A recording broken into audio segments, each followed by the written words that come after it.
Ora, um dos direitos fundamentais da democracia é o direito à palavra, é o direito ao pensamento, o direito à expressão e o direito à opinião. Isso é o núcleo da democracia, a liberdade de pensamento, a liberdade de palavra e a liberdade de opinião. Serra e os seus apoiadores são uma ameaça para esse direito fundamental.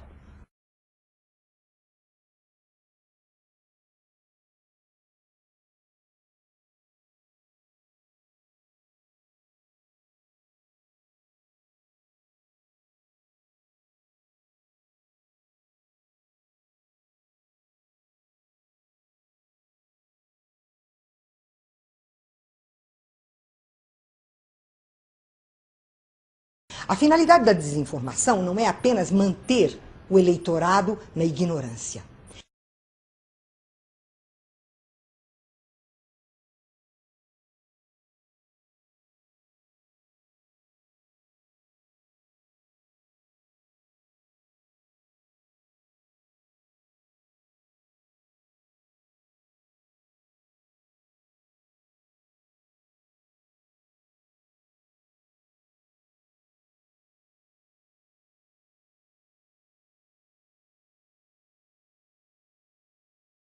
O que é a desinformação? É a desconversa.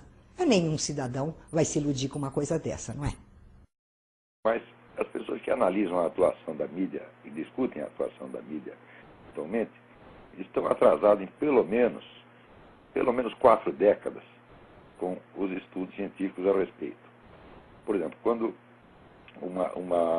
há uma distorção qualquer, o pessoal imagina que ou foi um abuso, ou foi o que eles chamam de desinformação, ou então, vamos dizer, é a simples exploração da sociedade de espetáculos. Sociedade de espetáculos é um termo que entrou em circulação, foi posto em circulação pelo Guy Debord, vai fazer o que, acho que 7 décadas.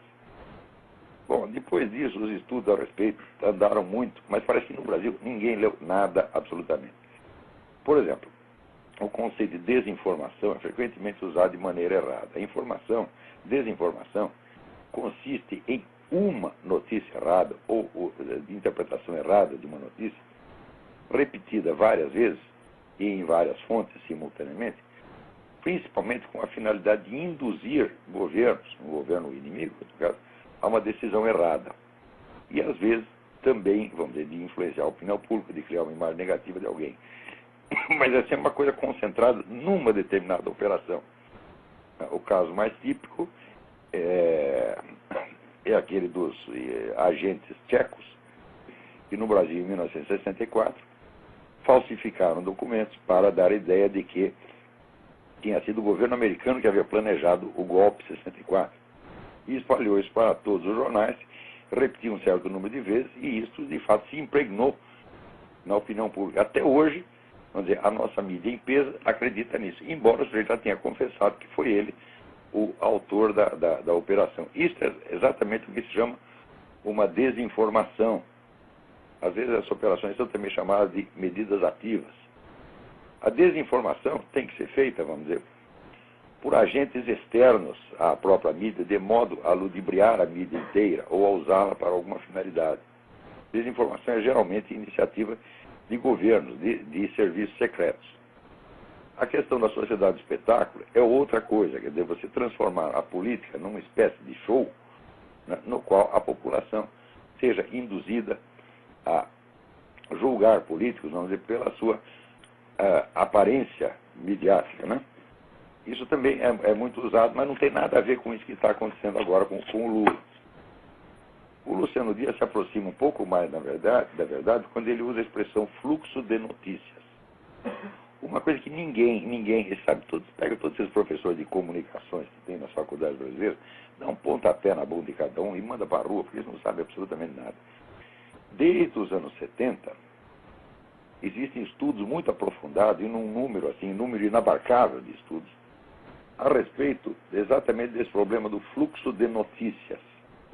E o que está comprovado é o seguinte, é que o número de vezes que um assunto retorna, sob um determinado ângulo, é uma coisa decisiva. Isso quer dizer que se durante uma semana, né, todos os jornais de um país noticiarem um escândalo, horroroso, um crime hediondo, e depois não falarem mais do assunto, é como se não tivesse falado. O que importa é exatamente a repetição do enfoque, em um determinado número de vezes. Quer dizer que abaixo de um certo número de vezes é como se não tivesse acontecido aquilo, realmente não deixa marcas. E não apenas descobriu que a coisa funciona assim, mas ele já tem até, vamos dizer, o controle estatístico de quantas vezes você precisa repetir uma coisa para que ela se impregne na imagem de uma pessoa, ou passe a constituir uma crença comum da sociedade. De modo que essa técnica ela se transformou numa máquina de alta precisão que não é usada para fins de desinformação ou de promover um político. Isso é usado para fins de controle social. Isso é importantíssimo. A mídia em peso no Brasil e no mundo transformou-se num instrumento de controle social usando essas técnicas. Os camaradas que as usam, evidentemente, as conhecem. E quem as conhece? Bom, quem conhece foi quem encomendou essas pesquisas desde os anos 70, e quem as encomendou foram justamente essas grandes fundações globalistas, Ford, Rockefeller, etc., que dominam o panorama universitário aqui nos Estados Unidos. O nome dessa técnica chama-se espiral do silêncio. Esse nome já foi dado na década de 70. Eu creio que o primeiro, e saiu um monte de trabalhos acadêmicos em revistas, em 74 até sair um livro resumindo a coisa toda e dando a essa técnica o nome espiral do silêncio. De modo que é perfeitamente possível você controlar a conduta política de toda uma sociedade apenas pela espiral do silêncio. A prática da espiral do silêncio tem a vantagem de que você não precisa omitir completamente as notícias que você não quer, vamos dizer, arraigar na memória da população. É só limitar o número de vezes que se volta ao assunto. Por exemplo, eu depois de muito reclamar aí com o Otávio Frias, mandava e-mails para ele toda semana, né, ele publicou alguma coisa sobre torturas na China. Publicou uma vez. Tá certo? De modo que até hoje, a existência de tortura na China é uma coisa muito distante para a população, porque foi noticiado uma vez, duas vezes, de vez em quando se fala do assunto, mas aquilo não forma uma imagem constante. Então, essa formação de imagens constantes é uma técnica que os caras dominam perfeitamente e que estão usando maciçamente. É por isso que eu digo que a mídia, nos últimos 20, 30 anos, ela se tornou uma organização criminosa e ela tem que ser punida por isso. É preciso juntar a documentação e processar essas empresas de mídia, mas por manipulação deliberada e técnica, manipulação científica da opinião pública, não com vistas a um ou outro objetivo em particular, mas ao controle social permanente. Vocês reparem, vejam, por exemplo, se você pegar todas as notícias de corrupção do governo Lula que saíram desde o início do primeiro mandato dele, elas jamais o comprometem pessoalmente. Nunca. Quando levanta uma suspeita, é uma leve suspeita, e durante breve tempo e depois não se insiste no assunto. Quando se fala, por exemplo, do mensalão, o pessoal associa exclusivamente ao Zé Dirceu. Por outro lado, a supressão, por exemplo, quando existe uma supressão total da coisa, como no caso do Foro de São Paulo, é evidente que não se trata de uma operação política, vamos dizer, de pequena escala. Aí se trata realmente de espiral do silêncio, quer dizer, fazer sumir um determinado assunto que é, de fato, o principal. Tá certo? Ao ponto de você criar uma imagem falsa que se propaga por toda uma sociedade, não por uma fração da opinião pública. Então, isso não é desinformação, isso não é sociedade de espetáculo. Isso é a espiral do silêncio.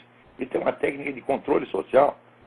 Isso quer dizer que as 3 ou 4 empresas, grandes empresas de mídia no Brasil, controlam, não é a opinião pública, controlam a conduta da população. Então, fazendo isso há várias décadas, por meio da mentira sistemática, calculada matematicamente para produzir esse efeito.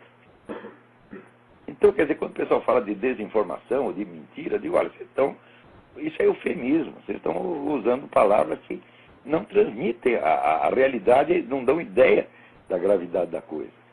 Né? Vira, por exemplo, todas as análises do governo Lula, isso é batata, até os adversários do governo Lula saem nessa também, porque são arrastados pela espiral do silêncio. Todas elas só analisam o governo Lula do ponto de vista econômico. Hoje mesmo me mandaram aqui um artigo do Stephen Kanitz, dizendo, olha, o Lula disse que não havia nenhuma crise econômica no Brasil, aqui se comprova que não havia, ele mostra lá, vamos dizer, a estatística do aumento do consumo no Brasil, viu?